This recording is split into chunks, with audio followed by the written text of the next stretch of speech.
Apóstolos, capítulo 2, versículo 42 e 43, eu gosto desse texto.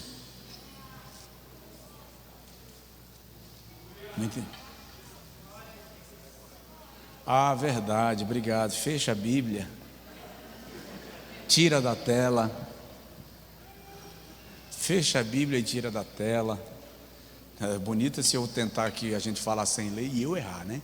Aí fica chique demais. Mas vamos todos juntos? Atos 2, 42 e 43, vamos lá? E perseveravam na doutrina dos apóstolos e na comunhão e no partir do pão e nas orações. E em toda a alma havia temor, e muitos sinais e prodígios se faziam pelos apóstolos. Uma dúvida aqui, outra ali, mas deu certo. Vamos repetir? E perseveravam na doutrina dos apóstolos e na comunhão e no partir do pão e nas orações. E em toda a alma havia temor, e muitos sinais e prodígios se faziam pelos apóstolos. Chique demais. Se alguém lhe perguntar se você sabe um versículo da Bíblia de cor, além do Salmo 23, você já pode dizer que sabe. Coloca a mão assim no peito e diga comigo: Senhor, fala conosco, em nome de Jesus, amém. Podem sentar, amados, por favor. Irmãos, deixa eu informar a vocês, eu perguntei ali a Timóteo, hoje é a 21ª semana que nós estamos estudando Atos 2, 42 e 43. E chega um momento que eu começo a pensar que valeria a pena de repente enxugar e parar. Porém, seria muito triste se a gente estivesse em 21 semanas ouvindo a mesma coisa. E graças a Deus não é o caso. Nós estamos ouvindo sobre a mesma coisa, mas não a mesma coisa. Incrivelmente, o poço é fundo, a corda é curta e o caneco é pequeno. Mas Atos 2,42 é uma revelação clara de que você pode ficar um ano inteiro estudando só um versículo da Bíblia e ele terá sempre alguma coisa a mais de Deus para a nossa orientação espiritual. O que nós estamos vivendo nestas 21 semanas, e teremos mais algumas à frente, porque a gente está na metade do versículo, o que nós estamos fazendo é tomando caldo de cana. Caldo de cana, quando entra naquela máquina, naquele moinho, ele é esmagado. O camarada que está operando a máquina faz a cana esmagada passar novamente, depois dobra e passa novamente, dobra outra vez e passa novamente. E eu lembro que um dia eu fui tomar um caldo de cana e perguntei para o camarada: não para de cair sumo aí não? Porque ele já tinha passado umas 5 vezes e ainda caía alguma coisa. A Bíblia, a palavra de Deus, é assim: quanto mais você esmagar na busca do sumo, da essência, mais saborosa ela vai ficar na sua vida e na sua alma. O profeta disse assim: achando eu as tuas palavras, logo as comi, e elas foram um gozo e alegria para o meu coração. Atos dos Apóstolos é o livro histórico do Novo Testamento. retrata o primeiro período da história da igreja, algo em torno dos primeiros 50 a 60 anos iniciais da história da igreja. Eu disse terça-feira passada aqui que a igreja primitiva é o maior exemplo de planejamento e expansão, de crescimento exponencial, uma linguagem moderna que indica um crescimento célere e abrangente. Se nós prestarmos atenção em Atos 2,42, nós vamos ver que a igreja crescia em relacionamento com a fé, na doutrina dos apóstolos, em relacionamento com o próximo, na comunhão, em relacionamento social, no partir do pão, em relacionamento com Deus, pelas orações, em santidade, pelo temor, e os milagres eram consequência ou consequências desta postura. Já falamos um pouco sobre a doutrina dos apóstolos, tem aí umas 8 semanas falando sobre o que é perseverar na doutrina dos apóstolos, e estamos falando um pouco sobre o que significa perseverar na comunhão. Em suma, em resumo, você pode até ficar chateado comigo, mas não pode romper comigo a comunhão. A recíproca é verdadeira. Nós precisamos viver em comunhão, koinonia. E aí já falamos sobre o princípio da comunhão, que começa em Deus, porque a Bíblia diz que eu não posso afirmar que tenho comunhão com Deus se não tenho comunhão contigo.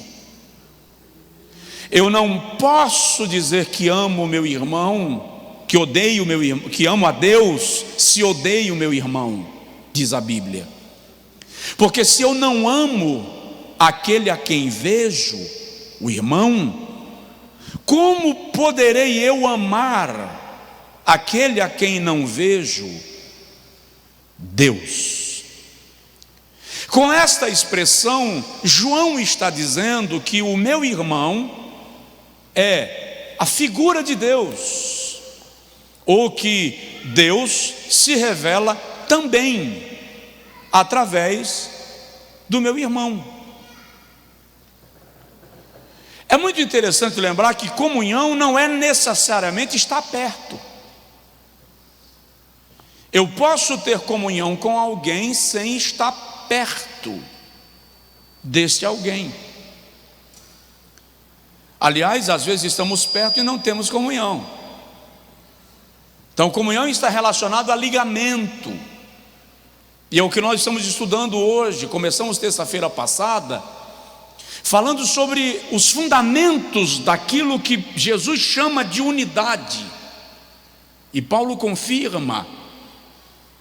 Eu disse aqui semana passada que provavelmente nenhum apóstolo, nenhum escritor sagrado assimilou de maneira tão poética e prática, com tanta beleza e destreza, com tanta profundidade e leveza, o conceito de unidade, como o apóstolo Paulo assimilou. João 17 é a oração de Jesus pela unidade dos seus discípulos, a famosa oração sacerdotal. Paulo escreve aos Romanos no capítulo 12, versículo 6, e diz: nós somos membros de um só corpo. Aos Coríntios, ele critica, ele censura, ele exorta, por ser uma igreja que estava vivendo uma série de subdivisões. Uns dizem eu sou de Paulo, outros dizem eu sou de Apolo, e outros dizem eu sou de Cefas e eu sou de Cristo. Aí Paulo diz: ora, quem é Paulo e quem é Apolo? Porventura morreu Paulo por vós? Ora, Paulo plantou, Apolo regou, mas o crescimento quem dá é Deus.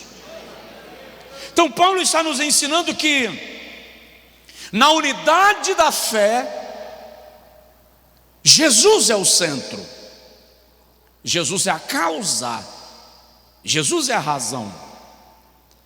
No capítulo 12 da primeira carta aos Coríntios, ele defende esta unidade quando Paulo traz o conceito do corpo na igreja. Somos muitos membros, mas um só corpo.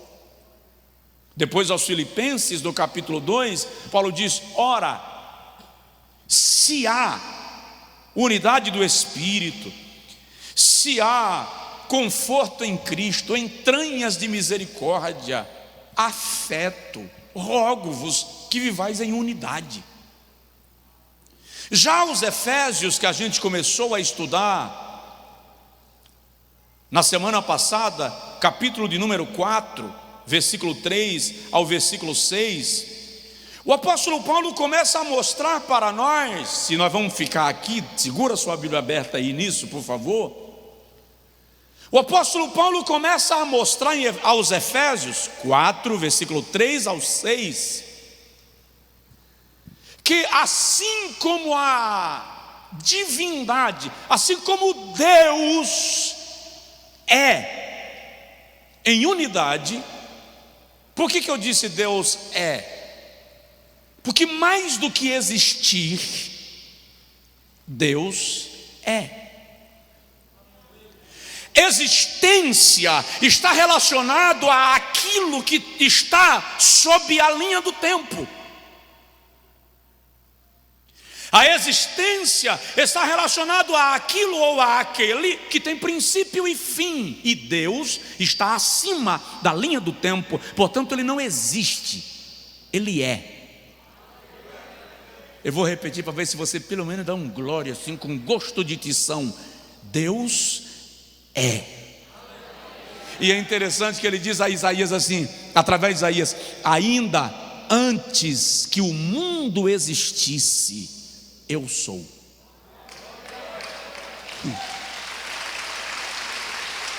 Que coisa extraordinária. Antes de se lançar os fundamentos do universo, eu sou. Por isso que através de João no Apocalipse ele diz: eu sou o alfa e o ômega, o princípio e o fim. Alfa e ômega são, respectivamente, primeira e última letra do alfabeto grego. E a Grécia é o berço do pensamento ocidental. Então, quando Jesus diz eu sou alfa, ele está dizendo: antes que houvesse conhecimento, antes que houvesse ciência, antes que houvesse entendimento, antes que houvesse sabedoria aqui, eu já estava lá. Aí quando ele diz eu sou o ômega, ele está dizendo: quando toda a ciência passar, quando todo o pensamento falir, quando toda a sabedoria deixar de existir, eu sou depois do ômega, eu continuo lá. Um Deus que não tem limite de tempo.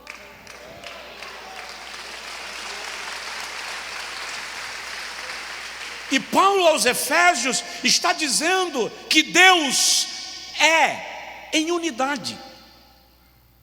E assim como Deus é em unidade, a igreja deve vivenciar essa mesma unidade cristã. E eu disse aos irmãos aqui semana passada que unidade não é necessariamente uniformidade e ausência de variedade. Vou traduzir: não somos iguais. Quantas mãos tem aqui? Quantas mãos tem aqui? Uma. Mas os dedos são diversos, mas eles não são iguais. Unidade na diversidade. Não somos iguais, mas somos um. Você me entendeu? Diga amém. Não somos iguais, mas somos um. Aliás, as Sagradas Escrituras nos levam a entender que a unidade e a pluralidade permite a excelência no serviço. Os chamados são diferentes, os dons são diferentes. Eu atendi uma mulher, esposa de um pastor muito abençoado, eles, um casal muito abençoado, vieram de um outro estado para conversar comigo, e depois que eu o atendi, fui atendê-la, e uma senhora com um elevadíssimo nível cultural, com pós-doutorado na sua área de atuação, e ela disse para mim: eu estou em depressão, e a minha depressão vai me matar. E eu perguntei para ela: a senhora consegue identificar o ponto gatilho, a origem, qual é a causa que lhe leva a esse desmontamento emocional e psicológico? Ela disse: desde o dia que eu fui ordenada pastora. E alguém me disse que é a mão de Deus pesando sobre mim, porque eu sou pastora, mas eu não quero esse título. Aí eu perguntei para ela: e qual é o problema da senhora ser ou não ser pastora? É que na minha igreja a mulher do pastor tem que ser pastora, e eu não sou pastora. Aí eu perguntei para ela: e o que a senhora gosta de fazer? Ela disse: eu queria, pastor, entrar nas favelas e evangelizar, levar cesta básica, fazer serviço social, cuidar dos necessitados. Eu perguntei para o esposo: qual é o problema de a sua mulher, em vez de ser pastora, ser evangelista? Porque o dom que o Senhor conferiu a ela não é o de pastora, é o de evangelista. Qual é a dificuldade? Ela fez assim: eu não acredito que eu estou ouvindo isso. Eu disse: como assim? É o primeiro pastor que conversa comigo e me diz que eu não tenho que ser pastora. Eu disse: mas não tem. O que me dá a ideia de que o dom que Deus deu a mim, Ele também deu a você? Por que eu tenho que achar que o seu dom só é válido no reino se for parecido com o que Deus me deu? Se todo o corpo fosse mão, onde estaria o braço? Se todo o corpo fosse cabeça, onde estaria o pé? Diversidade.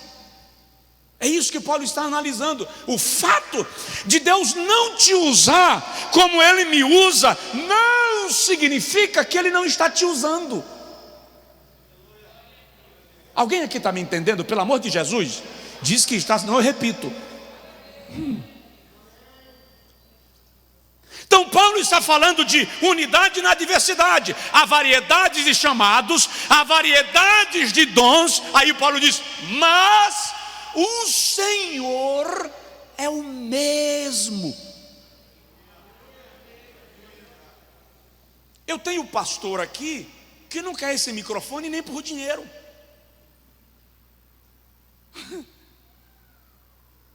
Tem obreiros da nossa igreja que não querem subir aqui, mas nem. E Deus não usa ele? É claro que usa. Deus o usa num lugar diferente, numa posição diferente, de forma diferente, com um dom diferente, mas o reino de Deus é constituído sobre esta diversidade na unidade. Se eu não entender isso, eu não vou conseguir desenvolver o ministério, o dom que Deus me deu e compreender o reino de Deus com o seu nível de excelência. Se eu fosse você, eu estava dando uma glória tão grande, porque o Espírito Santo está tirando do ombro de algumas pessoas uma tonelada.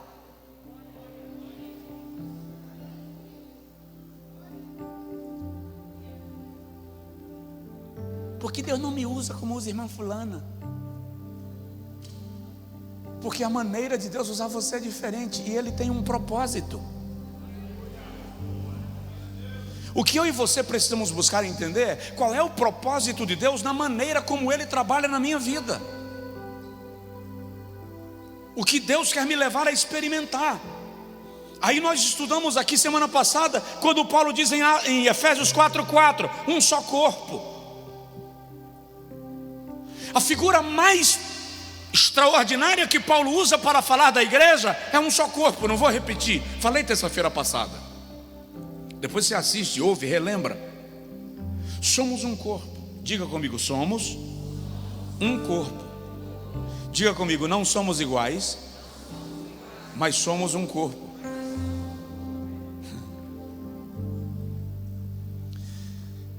Nem o fígado é igual ao coração, porque um corpo não precisa de dois corações,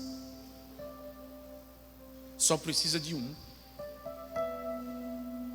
Então Paulo diz um só corpo. Depois ele diz um só Espírito. Já falamos disso aqui também. O Espírito Santo é o agente executivo da unidade. Não há unidade sem o Espírito Santo. Não existe um Espírito Santo operando na igreja X e outro na igreja Y. Ele só opera de forma diferente em cada um. Por isso, querido, deixa eu te falar, se liberta da crise de comparação. Se liberte da crise de comparação. Ah, porque Deus não me usa como usa fulano. Pelo amor de Deus, o sangue de Jesus tem poder para libertar sua mente dessa necessidade de ser igual. Porque essa unidade não nos torna zumbis de Deus. A unidade respeita, valoriza as diferenças. Depois Paulo continua no seu texto. Diga comigo, um só corpo, um só Espírito. Agora Paulo continua dizendo de um só propósito. Ele diz assim: há um só corpo e um só Espírito, como também fossem chamados em uma só esperança. Diga comigo, uma só esperança. A esperança está relacionada com o foco, com aquilo que eu busco, com aquilo que eu pretendo. Falando do reino de Deus, a pergunta que eu tenho que fazer é: qual é a minha esperança? Qual é o meu foco? Para onde eu estou indo? Qual é o meu alvo na fé? Veja o que Paulo diz aos Filipenses no capítulo 3, versículo 12. Ele diz assim: não que eu seja perfeito, ou que eu já tenha alcançado, ou que eu já haja alcançado, mas prossigo para alcançar aquilo para o que também fui alcançado. Olha que trocadilho interessante. Não que eu seja perfeito, ou que eu já haja alcançado, mas prossigo para alcançar aquilo para o que também fui alcançado. Então, em resumo, Paulo está dizendo assim: eu não cheguei ainda no ponto desejado, não sou perfeito,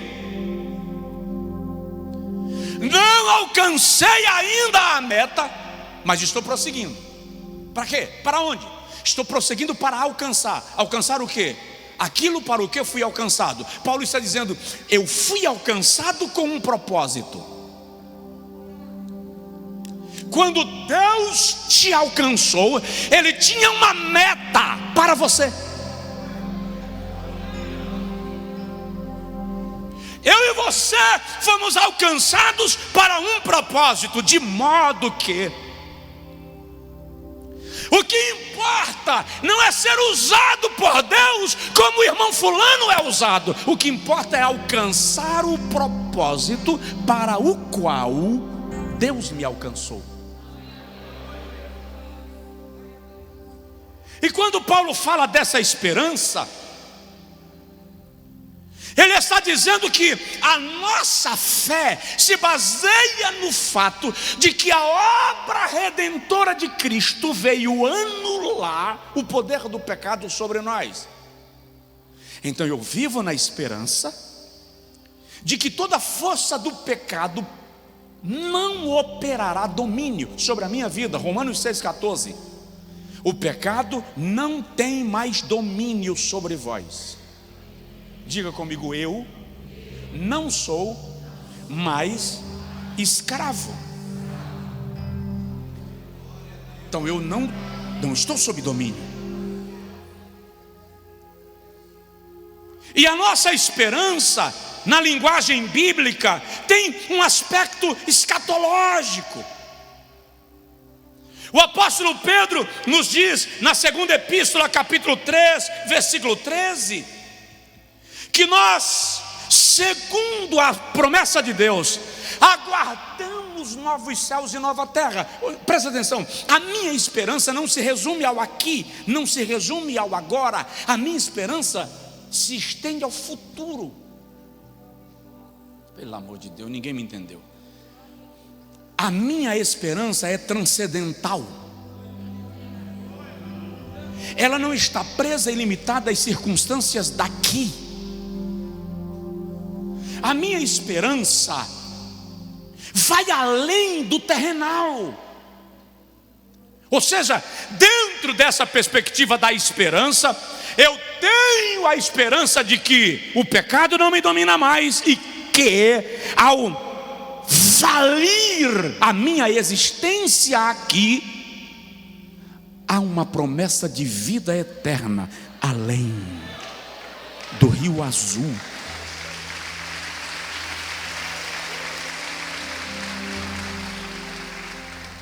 O problema é essa geração de crentes superficiais, materialistas, que só pensam na terra. E se Deus fizesse um plebiscito agora, dizendo assim: quem quer ficar na terra e quem quer vir logo para o céu, é capaz de a gente votar para ficar na terra. Por quê? Porque eu adoro chocolate.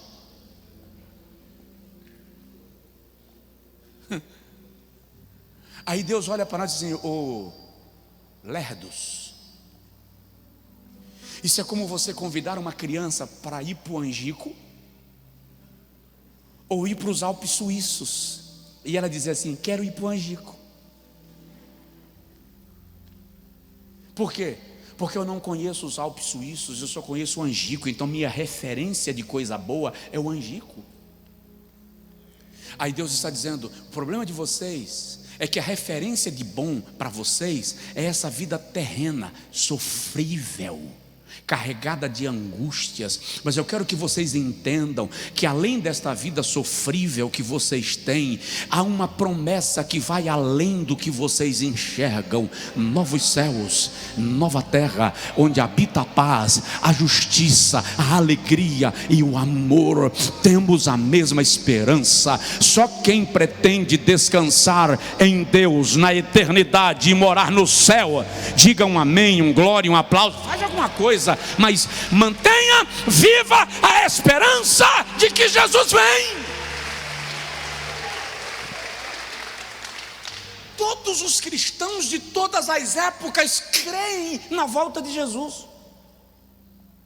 A variação não está na fundamentação dessa doutrina, a variação ou a variedade está na linha ou corrente de pensamento.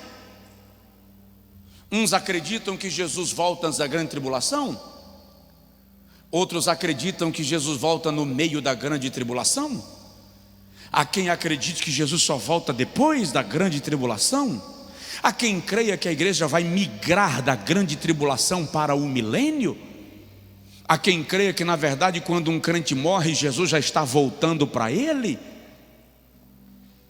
E o senhor, pastor, em que crê? Eu creio que Jesus vai voltar. Esses detalhes a gente discute em sala de aula. Aqui eu preciso que você tenha em mente isso: Jesus vai voltar, Jesus vai voltar. Uma só esperança, uma só esperança, uma só esperança: Jesus vai voltar.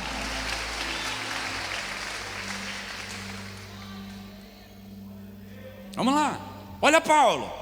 Deixa eu agilizar aqui para a gente terminar esse assunto hoje, e semana que vem a gente começar a partir o pão. Eu estou com vontade de sentar na sua mesa, porque o que Deus me ensinou esses dias sobre partir o pão é tão mais profundo do que eu entendia. Não é dar esmola. Quem está dando esmola não está partindo o pão, está dando esmola. Mas deixa isso para terça-feira que vem. Diga comigo: um só corpo, um só Espírito, uma só esperança, um só Senhor. Quantos senhores há na igreja?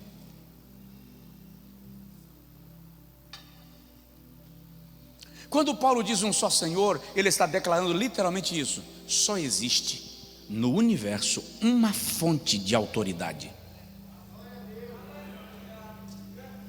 Ninguém exerce comando que não esteja sob o comando de Cristo. No dia que nós entendermos a expressão um só Senhor, a gente para de disputar por cargos, títulos e posições.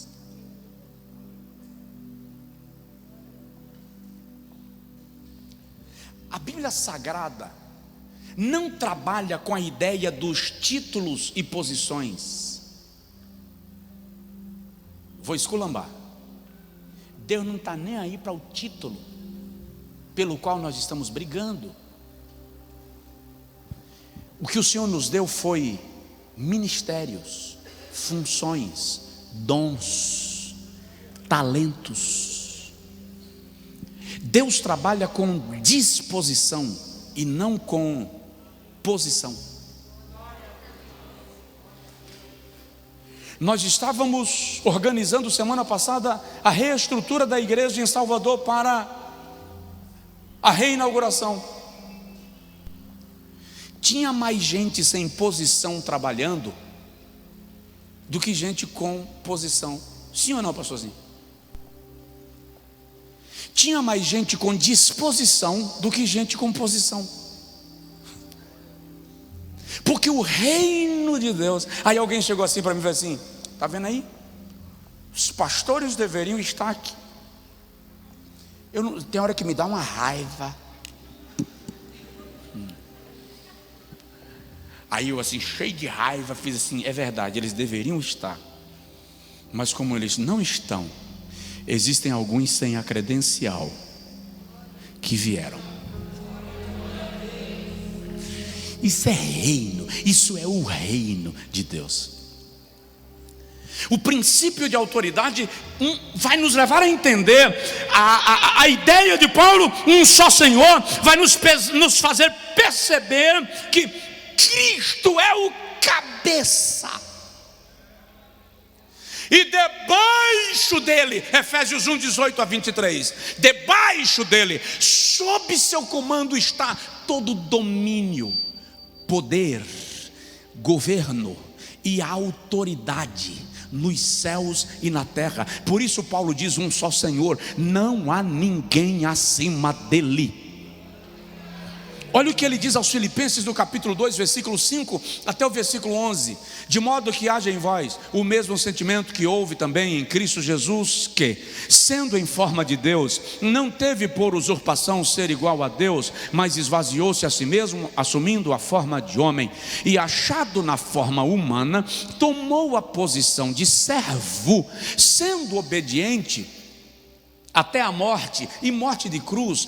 pelo que também Deus o exaltou soberanamente, acima de todos, e lhe deu o nome que está acima de todo e qualquer nome, para que ao nome de Jesus se dobre todo o joelho dos que estão nos céus e na terra e debaixo da terra, e toda língua confesse que Jesus Cristo é o Senhor. Jesus Cristo é o Senhor. Artigo definido: Jesus Cristo é o Senhor, para a glória de Deus Pai.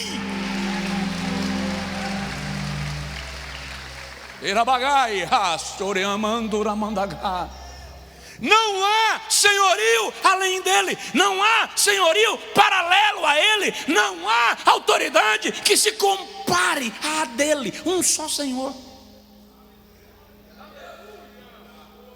João diz que quando os 4 seres viventes e quando os 24 anciãos fazem isso e cantam, aí João diz, e um coral começou a cantar. Aí João tenta contar quantas pessoas tem no coral, mas ele vê que não dá para contar, e ele diz, eram milhares de milhares e miríades de miríades, milhões vezes milhões. E eles cantam dizendo, digno é o cordeiro que foi morto de receber a honra, a glória, o domínio e o poder para todo sempre. Quando o coral canta, João diz, então eu vi toda criatura que está no céu, arcanjos, querubins, serafins, hostes angelicais, e toda criatura que está na terra, homens e animais, e toda criatura que está no mar, dizendo, ao que está sentado no trono e ao Cordeiro seja o louvor e a honra e a glória e o domínio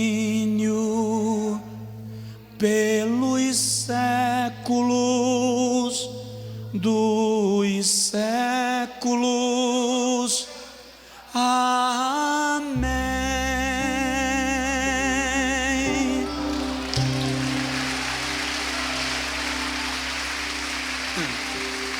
Agora imagine que coisa linda, porque quem está cantando são todos os habitantes do céu, todos os habitantes da terra e todos os habitantes do mar. Cantando a quem? Adorando ao quem? A quem? Aquele que é o único Senhor. Canta de novo. Ao que está sentado no trono e ao Cordeiro seja o louvor e a honra e a glória e o domínio pelos séculos dos séculos. Amém.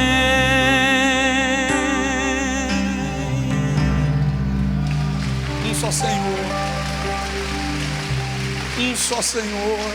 Erga as suas mãos e adore a Ele, dê glória, brade, exalte, glorifique.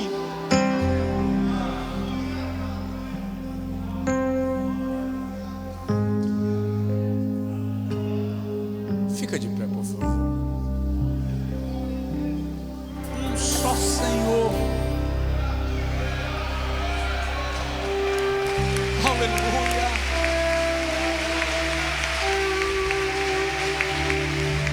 um só corpo, um só espírito, uma só vocação, uma só esperança, um só Senhor. A gente continua falando sobre uma só fé, um só batismo. Eu quero que você entenda isso. Um só Deus. E aqui Paulo me desestruturou, porque ele diz assim: um só Deus e Pai, não só meu, nem só teu, Pai de todos, por todos, sobre todos e em todos. Aí Paulo pegou um cacetete, um taco de beisebol, colocou dentro d'água, deixou dentro de um túnel. Deixa aqui que é para encharcar, amanhã eu uso. E ele veio sentando a pauleira na nossa religiosidade, porque alguns de nós recebeu da nossa instrução religiosa a ideia de que Deus é Pai só meu e não é Pai teu. Aí Paulo diz: não, Pai de todos, por todos, sobre todos e em todos. A gente para aqui. Ele é um. Nós servimos, cremos e adoramos um só Senhor. Repete: um só Senhor. Diga comigo: um só corpo, um só Espírito, uma só esperança, um só Senhor. Erga bem as suas mãos, aplauda o Senhor, dê brados de glórias àquele que é digno de louvor. Aleluia, aleluia.